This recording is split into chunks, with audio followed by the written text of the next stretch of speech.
So a gun that's been requested a bunch, but I just hadn't bothered checking out until now is the Alpha Foxtrot Romulus. The Romulus is a budget 2011 masquerading as a mid-tier 2011, and it's pretty convincing. So Black Friday came this year, and I decided to finally pull the trigger on the Alpha Foxtrot Romulus. There were some specials going, and this is the model with the RMSC footprint, which is kind of less desirable. So I think they were blowing them out, and I was able to get it for just $1,200, and it came in a range bag with 5 magazines. 5 Checkmate magazines. So it's a killer price. Like, this is cheaper than a Prodigy, and you know, it appears a lot nicer than a Prodigy. And what do I mean by that? Well, if you look at the gun, it's shiny, and that's because it's got a polished DLC finish. Those of you who are gun nerds know what DLC means, but that's diamond-like carbon. It's probably the best weapons finish we can put on a gun in the United States. It's just a super hard finish that is good in friction. So it's good at friction, and it provides a good bit of hardness as well. Hard chrome still superior, but those are difficult to get done at any sort of scale. And it's not just the DLC that it's got, it comes with night sights. Like, these are 3-lamp tritium night sights that are on a gun that is, you know, a friendly price. It also comes with an aluminum magwell, which usually budget guns leave that off. It's present on this one. And the slide release is set up in such a way where you can drop the slide with your hand on the safety on right-handed shooters. Sorry, lefties, there's really no way for you to do that. And I pulled the safeties and grip safety, assuming there's got to be metal injection molding in this gun, and I don't know because there's no flash marks on the safeties or grip safety, which are 2 parts that are usually mimmed when people mim things, and there's just no flashing marks, so it's difficult to say. Could still be mim, but it's done well. It's because the controls are super duper well done. Everything on the gun feels appropriately weighted. There's no slop in how the gun is put together. And the fitment on the gun, it's about like a staccato with how the gun is fit. Like, it's a really nice gun. It's put together very, very well, especially given the price point. And the ejector is tuned correctly out of the box. When I took it to the range, all the brass was going exactly where you'd want it to, which is not always true of budget guns. And then the springing is appropriate. Like, the weight of the recoil spring, everything about the gun feels appropriate. Like, it's built to the correct spec. It's just a really nice put together gun out of the box. And probably the one thing that people are going to geek out the most is the trigger. The trigger is appropriately weighted with just a little bit of pre-travel to get to that wall, and then a super smooth release, very, very crisp. And the weighting is appropriate for a single action only gun of this caliber. It's not super heavy like a lot of the budget guns come out of the box. And if you stop the review right there, you'd be like, wow, this guy really, really likes this gun. And I do like the gun. However, there are some things you probably want to know about it because, you know, at this price point, you are going to cut some corners. The first and most egregious thing about this gun is while this grip module looks really, really cool, it is basically useless other than allowing you to wrap your fingers around it. It provides like no traction to your support hand. So what I found is that in longer strings of fire, like shooting more than about 6 shots, like, you know, rapid shooting through a magazine, I was basically shooting the gun one-handed because my palm of my support hand wasn't doing anything to help mitigate the rotation of the gun. Support hand is like totally disconnected from the gun after about 6 shots because the grip is just stupid slick. Like, it's really, really slick. Depending on how you look at it, that's minor or potentially major. The grip can be one of the most expensive things on the gun to replace, provided you get a premium grip. You can get like a Springfield Armory Prodigy takeoff grip for very inexpensive and swap it onto this, or you could just get decal grips and put it on these and then have, you know, some traction to deal with. And while we're on the grip, the magazine release button is not drilled and tapped. So if you wanted an extended one, you can't do it unless you drill and tap the button. Not that huge deal, but worth talking about. The other one is that the trigger shoe profile is a little bit long. It's not quite what I'd consider a medium profile. It's probably closer to a long profile. So people with, you know, small trigger fingers probably are going to have issues reaching it. Another issue similar to the Prodigy is that the guide rod is a 2-piece guide rod. I'm going to point the gun at the camera. You're going to be just fine. But you can see that it accepts a wrench there and it breaks down in 2 pieces.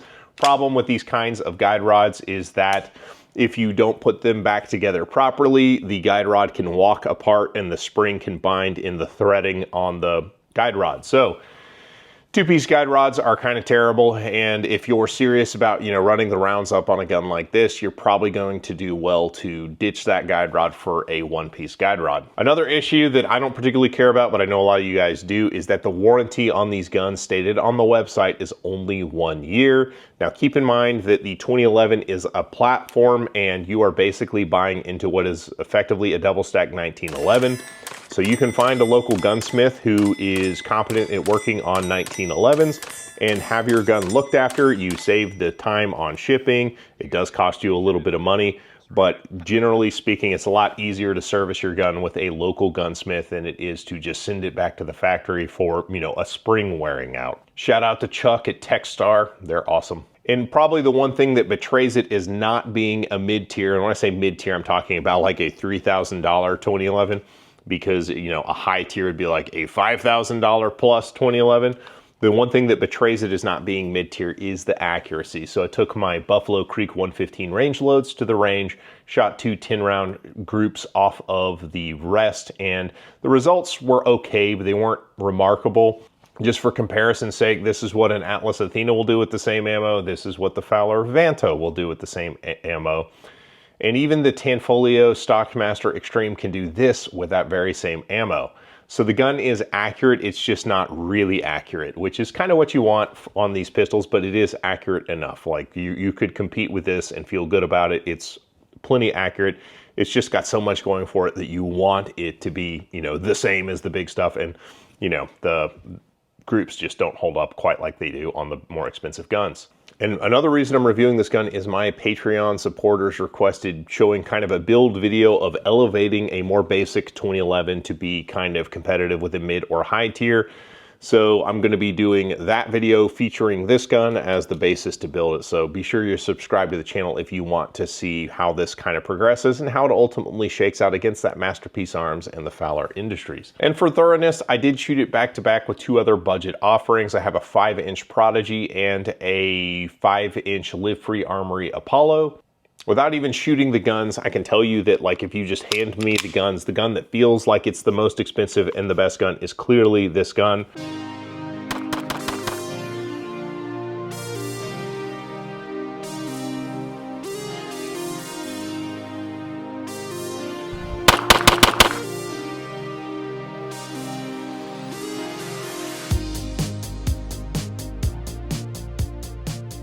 The Prodigy 5-inch is this is like one of the old ones. I bought it right when the guns came out, and it's just really, really ridiculously soft shooting. So it's actually softer shooting than the Romulus, despite the fact when you mess with it, it doesn't want to unlock. It's probably not as well fit as the Romulus.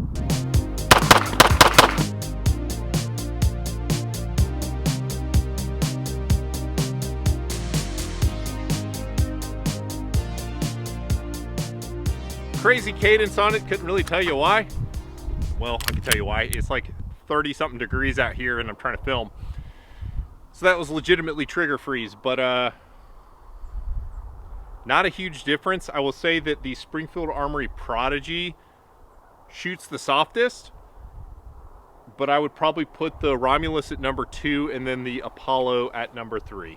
I've got one of the old Prodigies, the old 5-inch ones. It was one of the first run ones where they either worked brilliantly or didn't work. Mine works, and it's really difficult to unlock, and as a result, the shooting is super soft out of that gun. It is ridiculously soft shooting. It's probably the softest shooting 5-inch 2011 I have.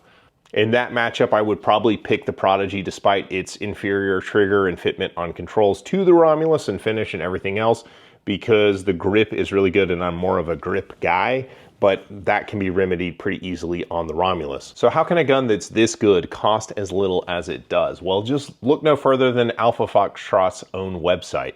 And I'm going to read this to you, so gather up for story time. With 30 years of OEM firearms parts manufacturing experience for some of the world's greatest gun companies, Alpha Foxtrot is a manufacturing powerhouse.